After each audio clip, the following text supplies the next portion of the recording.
భూముల మార్కెట్ విలువ సవరణలో భాగంగా స్టాంపులు రిజిస్ట్రేషన్ శాఖ కార్యాచరణ చేపడుతోంది. అందులో భాగంగా అధికారులు మంగళవారం రాష్ట్ర వ్యాప్తంగా రెవెన్యూ కార్యాలయాల నుంచి సర్వే నెంబర్ల సేకరణ ప్రారంభించారు.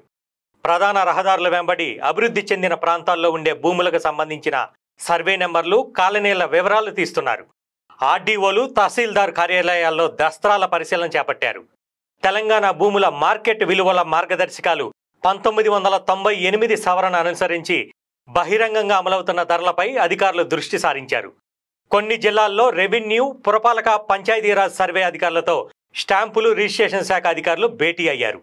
పురపాలక, నగరపాలక సంస్థల పరిధిలో భూములను అభివృద్ధి చేసి వేలంను నిర్వహించిన సమయంలో పలికిన ధరను పరిగణలోకి తీసుకుంటున్నారు.